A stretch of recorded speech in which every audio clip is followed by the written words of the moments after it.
Salut les disciples de la boxe, c'est Jean-Charles et aujourd'hui on va faire une réaction à froid. Donc c'est la deuxième fois que je fais ce type de vidéo. Bon ben on est confiné, il n'y a plus de boxe à regarder en pleine nuit en direct de Las Vegas. Malheureusement je ne peux plus vous faire mes petites vidéos réactions au petit matin. Donc ben on compense avec des classiques. Et aujourd'hui on va parler du combat entre Floyd Mayweather et Oscar De La Hoya. Donc pour faire comme moi, je vous mets le lien du combat complet en description de cette vidéo. Vous allez le regarder et vous revenez sur ma vidéo. Et maintenant, que t'as fait ça, j'espère que t'as joué le jeu parce que je trouve que c'est mieux d'être toi aussi à chaud. On va décortiquer le combat. Le souvenir que j'avais de ce combat, c'est que quand même Floyd Mayweather avait un net avantage sur le combat. Et c'est vrai que en me remettant devant ce combat, comme si j'étais en condition directe, c'était serré et je t'avouerais même que j'avais un match nul arrivé au 8e round. Si je me souviens des commentaires américains, j'étais d'accord avec eux jusqu'à ce round-là. Et après, à la fin, l'un des deux commentateurs, je ne sais pas ce que l'autre disait, mais il y en a un qui arrêtait pas de dire qu'il avait, lui, un match nul en attendant la décision. Et pour ma part, j'avais 116-112 en faveur de Floyd Mayweather. Donc, première partie de combat, comme je vous le disais, plutôt équilibrée, et j'avais même du coup un match nul. Alors, tout premier round, j'ai un Floyd Mayweather qui est devant, qui maîtrise le round d'observation. Ensuite, on a un Oscar De La Hoya, je vous rappelle qu'il est champion à ce moment-là, et Floyd vient le chercher du coup. Et j'ai un Oscar De La Hoya, à mes yeux, qui prend l'avantage sur les rounds qui suivent. C'est lui qui est l'agresseur. D'ailleurs, c'est le rôle d'agresseur, il va le tenir quasiment jusqu'au bout du combat. Il va quasiment jamais baisser de régime. Et c'est ce qui est assez impressionnant parce que Oscar De La Hoya est plutôt en fin de carrière à ce moment-là. Alors même s'il a 34 ans et pour Floyd Mayweather 30 ans, ça paraît peu, 4 ans d'écart. Mais si on regarde leur palmarès, à ce moment-là, Oscar De La Hoya, il est vraiment sur la fin. Et on va un petit peu le ressentir quand même au fil des rounds. Donc il a le rôle de l'agresseur, c'est lui qui avance en permanence, c'est lui qui met le pressing. Et si un jour on te pose la question comment boxer en reculant, la réponse est simple, tu vas regarder Floyd Mayweather sur ce combat-là. Parce qu'il fait tout le combat en reculant et c'est une chose qu'il maîtrise très bien. C'est une chose qu'on peut aussi lui reprocher. Beaucoup vont lui reprocher à cette période-là d'être un boxeur qui fuit le combat.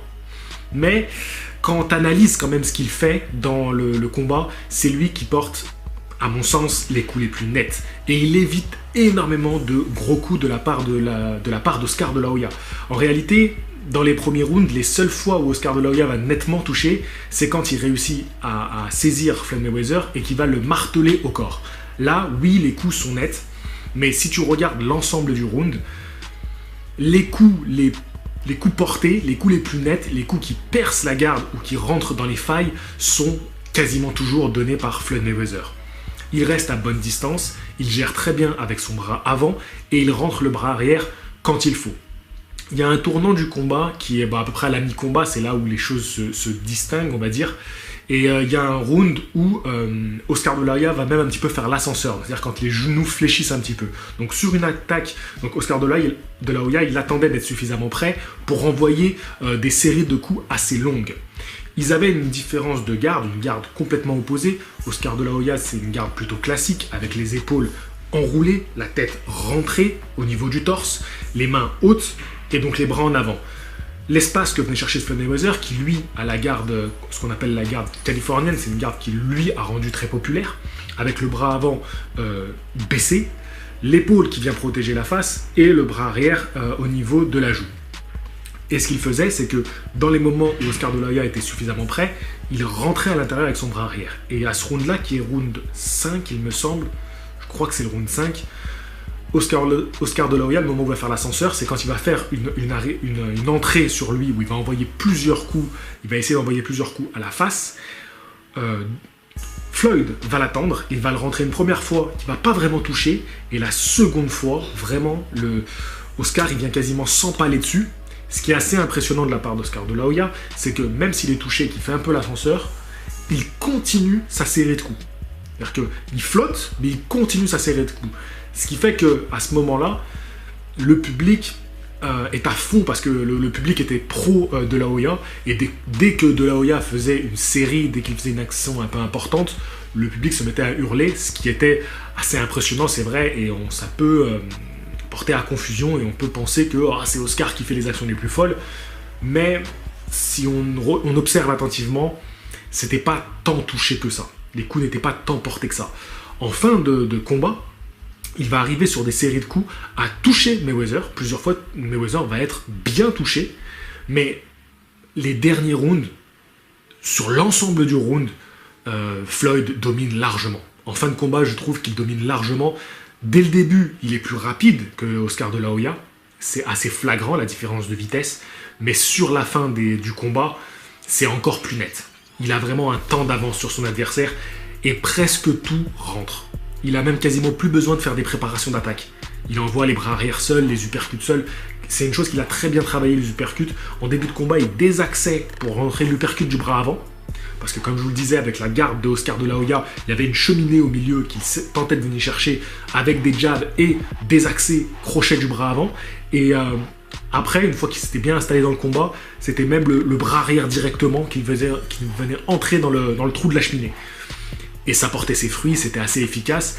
Un travail au corps aussi de la part de Floyd Mayweather, même s'il peut paraître moins pertinent que celui de Oscar De La Hoya sur l'ensemble du combat. En réalité, ses coups au corps étaient vraiment travaillés avec des jabs qu'il envoyait au corps et même le travail au niveau du foie qu'il a très bien fait. Donc, pour moi, la victoire de TMT, elle n'est pas volée, loin de là.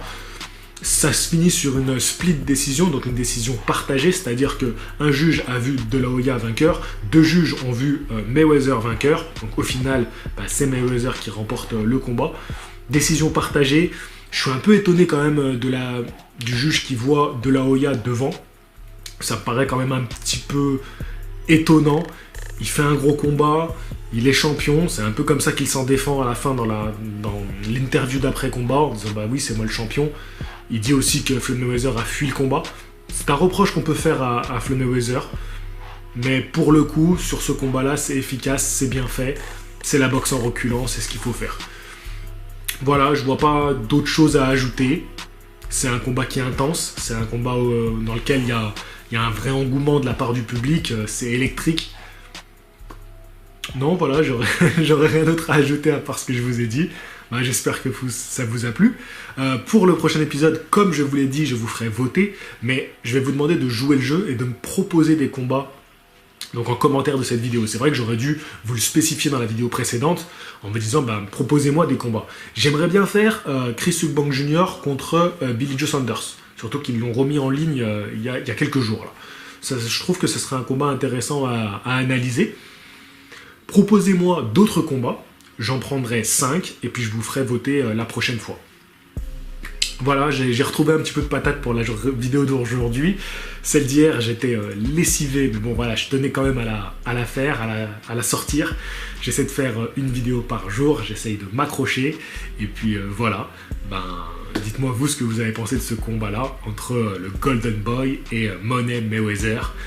Voilà, et d'ailleurs, à la fin de ce combat-là, t'as Floyd Mayweather qui annonce sa retraite, qui dit se retirer du ring, qui dit qu'il a suffisamment prouvé, et finalement, il reviendra par la suite. Sur ce, je te souhaite une bonne journée, et puis je te dis à demain. Fighting! Yo, j'ai oublié un petit détail, c'est hors du ring, mais c'est des choses qui se passaient à ce moment-là. Déjà, c'était l'époque où Floyd Mayweather était encore copain avec 50 Cent, vous pouvez le voir qui rentre avec lui sur le ring en chantant, et c'est aussi l'époque où Floyd Mayweather Senior, donc le papa de Floyd Mayweather Jr., était entraîneur de Golden Boy, de Oscar De La Hoya. Et ça a créé des tensions dans la famille à ce moment-là, et du coup, Floyd Mayweather Senior ne sera pas dans le coin de La Hoya, il assistera à ce combat dans les tribunes, et c'est Freddie Roach qui s'occupera de Oscar De La Hoya. C'est assez fou, c'est un contexte qui va faire que les tensions père-fils vont durer encore un petit peu.